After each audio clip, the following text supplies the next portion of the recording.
대한민국 제20대 대통령으로 국민의힘 윤석열 대선 후보가 당선됐습니다.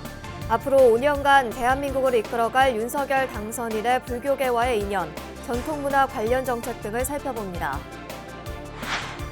20대 대선이 치러진 어제 대덕 스님들을 비롯한 불교계 지도자와 선방 수좌, 강원 학인 스님 등도 일제히 산문을 나서 소중한 한 표를 행사했습니다. 스님들은 한 목소리로 이번 선거가 상생과 화합의 길을 열어주기를 발언했습니다. 위안부 피해 할머니 쉼터 나눔의 집이 정상화로 향하는 길목에서 진통을 거듭하고 있습니다. 해임 명령을 받은 스님 이사들의 항소 포기가 열어준 정상화의 물꼬가 정식이사 선임으로 이어질지 주목됩니다. 불교 4대 명절 가운데 하나인 부처님 출가절과 열반절을 맞아 전국 사찰들이 일제히 출가 열반제일 기도 정진에 들어갔습니다. 지난해 건립된 화엄사 광주 빛골 포교원이 불교대학 일기 입학식을 갖고 지역 포교 중심 도량으로서 첫 발을 내디뎠습니다.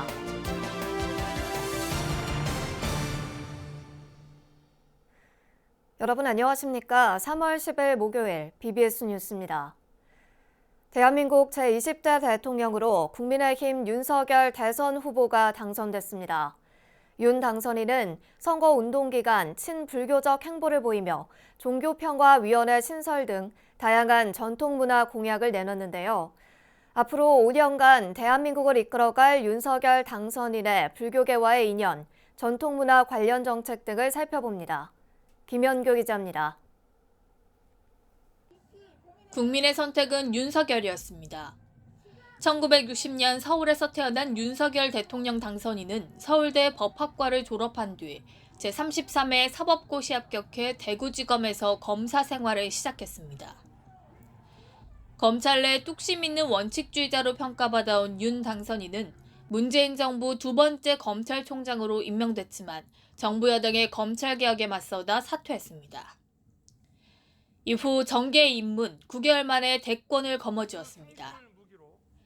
윤 당선인이 이끌어갈 새로운 정부에 각계각층에 관심이 집중된 가운데 불교계도 기대감을 보이고 있습니다. 윤 당선인은 특히 친가와 외가 모두 신신 깊은 불자 집안임을 강조하며 불교계를 살피는 모습을 보여왔습니다.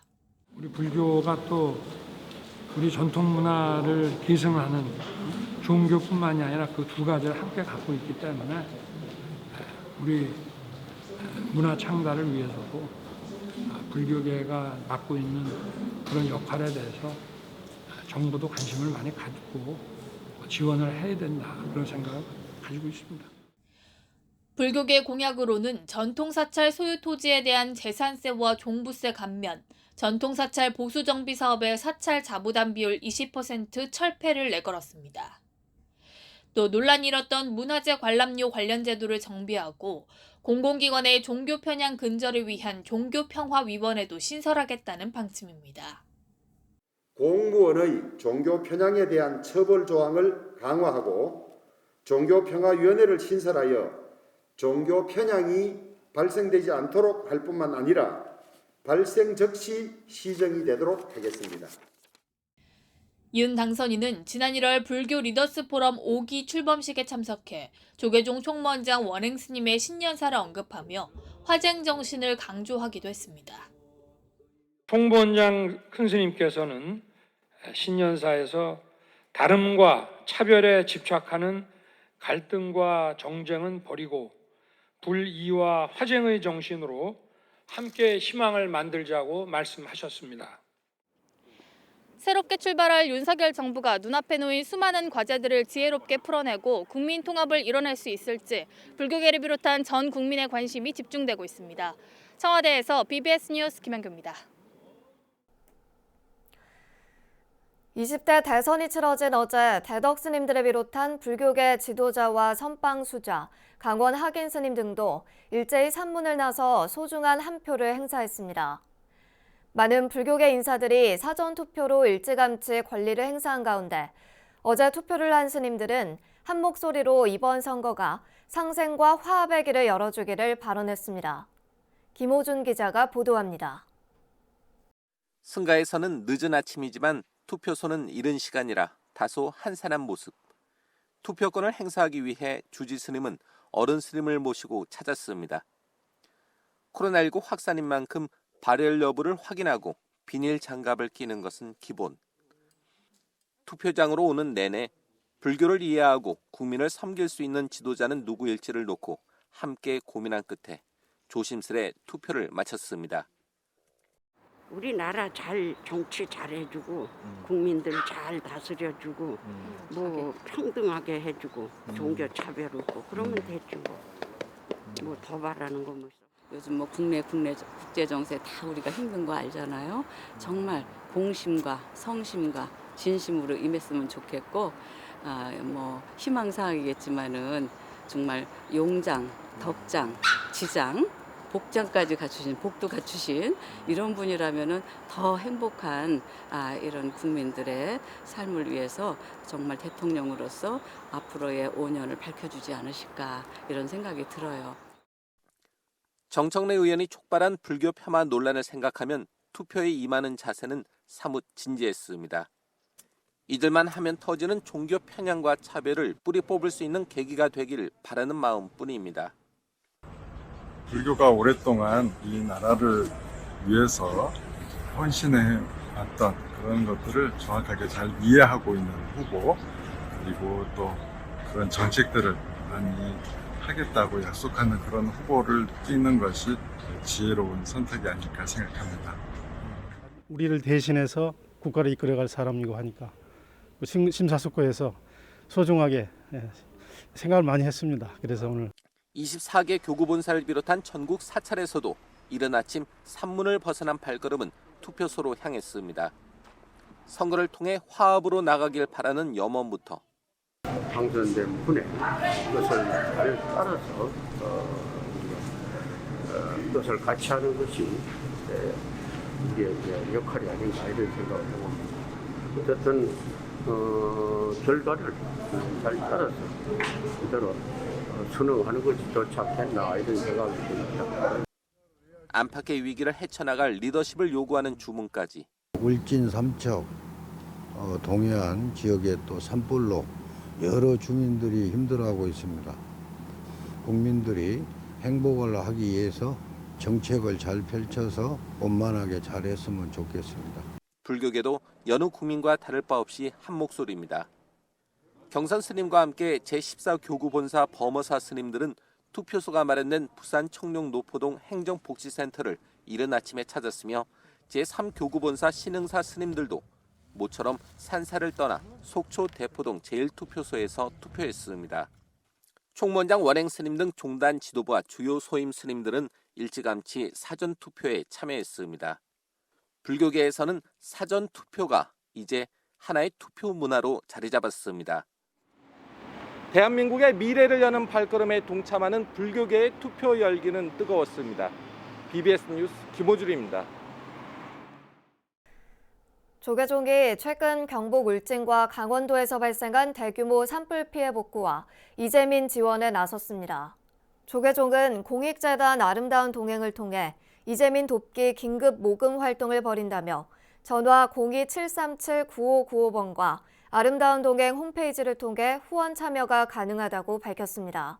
종단은 이번 산불을 계기로 재난재해 발생에 신속히 대처할 수 있는 교구본사별 대응 체계를 강화하겠다고 강조했습니다. 또 인명피해 방지는 물론 유구한 역사를 가진 전통사찰 문화재가 훼손되지 않도록 관계기관과의 협의도 강화할 것이라고 덧붙였습니다.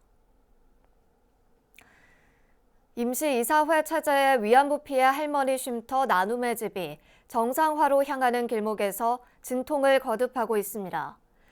해임 명령을 받은 스님 이사들의 항소 포기가 열어준 정상화의 물꼬가 정식 이사 선임으로 이어질지가 관건인데요.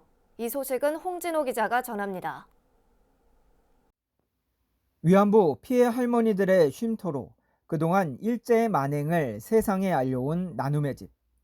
해마다 3.1절에는 아픈 역사를 되새기기 위해 각계 인사들이 이곳에 모여 피해 할머니들을 추모했지만 임시이사회 체제 이후 각종 추모 행사는 사실상 멈췄습니다. 이런 가운데 3명의 나눔의 집 이사가 나눔의 집 이사장 직무 대행을 상대로 정이사 5명을 선임하기 위한 이사회의 안건 상정을 막아달라며 법원에 가처분을 신청했습니다. 재판에 앞서 수원지방법원 성남지원을 찾은 상임이사 해일 스님은 논의를 위한 안건 상정 자체를 반대하는 가처분은 도저히 납득할 수 없다고 비판했습니다. 어차피 저희들은 의안이 상정돼 있으니까 모든 게 거기에 가서 이사님 어떻게 추천할 건지 어느 모실 건지 여러 가지 방안을 논의를 하고 그 방안이 항의 결정되면 결정된 대로 안 그러면 다음에 이해를 시켜서를 하고 이래야 되는데 그 회의 자체를 원천적으로 봉쇄한다는 것은 도저히 납득이 안 갑니다. 이찬진 나눔의 집 대표이사 직무대행은 이사회 당일 이사 후보자의 정보 자료가 제출된다 하더라도 이를 위법하다고 판단할 객관적 기준과 상정을 막을 근거는 없어 보인다고 이사회 소집 배경을 설명했습니다. 변호사로서 참여연대에서 활동하고 있는 이찬진 대표는 이 같은 답변 말미에 이사들의 서로 다른 의견 속에 커지고 있는 직무 대행으로서의 고충을 털어놨습니다. 그러니까 정상화와 정의사 체제와 관련된 그 여러 가지 생각이 다른 이사들이 좀 있어서 그 부분에 관해서도 제가 뭐라고 말씀을 드리는 건 적절히 않은 것 같습니다. 네. 그러니까 저한테 이거 그림 따기가 불편해요. 나눔의 집은 지난달 경기도로부터 해임 명령을 받은 스님이사 4명이 항소를 포기하면서 정상화에 발판이 마련됐지만 아직 정식이사 선임으로 이어지진 못했습니다. 법원을 나서며 상임이사 해일 스님은 나눔의 집 정상화의 첫걸음은 정이사회 구성이라며 다시 한번 내부 논의를 촉구했습니다. 더 잘할 줄 알았는데 지금 임시사 체제에서 서로 간에 반목이 심합니다. 외부 시민단체에서 추천되신 분들하고 저희들 스님들하고 또 광주시로부터 스님대에서 이사님들하고 이 3파진 4파진 돼갖고 이건 반목이 심하기 때문에 나눔의 집의 어떠한 정상화를 위해서는 전혀 도움이 안 되는 상황입니다. 그래서 조속히 정의사회가 구성돼야 된다고 생각을 합니다. 위안부 피해 할머니들을 위한 나눔의 집 정상화만을 화두로 이제 이사회가 머리를 맞대야 할 것으로 보입니다. 성남에서 BBS 뉴스 홍진호입니다. 불교 4대 명절 가운데 하나인 부처님 출가절과 열반절을 맞아 전국의 사찰들이 오늘부터 출가 열반제일 기도정진에 돌입해 17일까지 수행정진을 이어갑니다. 서울 조계사는 오늘 출가 열반제일 기도에 돌입해 열반절인 오는 17일까지 8일간 출가 열반제일 기도를 진행하고 봉은사도 오늘부터 17일까지 경내 법왕로에서 금강경 독송기도를 진행합니다. 이번 독송기도는 매일 오전 10시에 시작되며 오늘과 17일 오전에는 주지 원명스님을 법사로 특별법회를 봉행하고 이를 유튜브 채널로 실시간 중계합니다. 서울 잠실 불광사는 출가제일을 맞아 스님들에게 감사와 존경의 마음을 전하는 승보공양 법회를 봉행하고 서울 도선사는 호국 참회원 3층 강당에서 우리말 금강경 독송과 석가모니불 정근 기도를 함께합니다. 출가절은 석가모니 부처님이 깨달음을 얻기 위해 수행자의 길을 택했던 날을 기념하는 명절이며 열반절은 부처님이 열반에 드신 날을 기념하는 날로 부처님 오신 날 성도절과 함께 불교 4대 명절로 꼽힙니다. 불교 4대 명절 출가제일과 열반제일을 맞아 조계종 포교원이 스마트폰 어플리케이션 등 비대면을 활용한 수행 캠페인에 나섰습니다. 조계종 포교원은 코로나19로 인해 변화된 일상 속에서 부처님 가르침에 따라 계율을 지키기 위한 수행정진 챌린지를 시행한다고 밝혔습니다. 수행정진 챌린지는 포교원이 개발한 스마트폰 어플리케이션 마음거울 108에 접속해 테마에 맞는 108배를 진행하는 것으로 언제 어디서나 할 수 있습니다. 포교원은 오늘부터 17일까지 출가제일에서 열반제일에 이르는 기간 동안 마음거울 108배를 활용해 수행하고 인증하면 참가자 전원에게 상품을 지급할 예정입니다. 아울러 포교원은 사찰과 불자들이 활용할 수 있도록 출가제일과 열반제일의 의미를 알기 쉽게 설명하는 카드 뉴스와 웹 포스터를 제작해 배포했다고 밝혔습니다. 조계종 제19교구 본사 화엄사가 지난해 창건한 광주 빛고울 포교원이 불교대 각 1기 입학식을 열고 지역 포교의 중심 도량으로서 첫 발을 내딛었습니다. 신입생들은 재학 중 참신한 학풍을 진작하며 불자로서 자질을 함양할 것을 다짐했습니다. 광주 BBS 정종신 기자입니다. 불교와 빛고울 불교대학의 명예를 위하여 힘껏 최선을 다하겠습니다. 신입생 이강명 학인의 발언문이 빛고울 포교원 대법당에 울려 퍼집니다. 신입생 모두는 두 손을 곱게 모으고 부처님의 가르침을 배우고 실천하겠다는 발언문을 마음속으로 다짐합니다. 지난해 11월 지역 불교계의 큰 관심 속에 문을 연 광주 빛고울 포교원이 불교대학 제1기 입학식을 봉행했습니다. 빛고울 불교대학 이사장이자 구례화엄사 주지 덕문 스님은 입학식에서 초대 학장의 빛고울 포교원 주지 연성 스님을, 교학처장의 광주 정광중학교 이동배 교장을 각각 임명했습니다. 확실히 어디든지 일기라고 하는 부분이 굉장히 중요해요. 첫 스타트, 초심, 조화심심 행정각이라고 처음 다시마 때 마음을 편치하는 능력, 깨닫지 아니할 것이 어디 있겠는가. 빛고울 포교원은 광주 광산 지역 불자들의 기도와 불교에 대한 열망을 해소하는 장소로 기대를 모으고 있습니다. 특히 한때 전국에서 가장 많은 불교 대학이 개설됐던 광주에서 최근 그 수가 급격히 줄어든 것을 감안하면 이번 불교 대학 입학식은 남다른 의미를 가집니다. 신입생들은 올해 말까지 불교 입문과 부처님의 생애 등 기본 교육 과정을 공부하게 됩니다. 광주라는 불교의 불모지와 같은 곳에서 이렇게 많은 분들을 모시고 새로 불교대학을 시작할 수 있다는 것에 너무 큰 감사를 드리고 또 뜻깊게 생각합니다. 제2의 광주 불교 활성화를 위해 첫 디딤돌을 놓은 빛고울 불교대학. 부처님법으로 인연 맺게 된 50여 명의 신입생들은 침체된 광주 불교의 희망이자 밑거름이 되고 있습니다. BBS 뉴스 정종신입니다. 조계종 부산연합회가 소속 스님들을 대상으로 선으로 본 대승기신론 강좌를 개설해 운영에 들어갔습니다. 조계종 교육원으로부터 종단 승려 연수교육 과정을 인증받은 이 강좌는 어제 입제에 들어가 오는 4월 5일까지 매주 화요일 모두 5차례 진행되며 수료자에게는 연수 인증 점수 30점이 주어집니다. 이번 강좌에는 전 범어사 승가대학 강주인 용학 스님이 강사로 나서며 지금까지 31명의 스님이 접수를 마쳤습니다.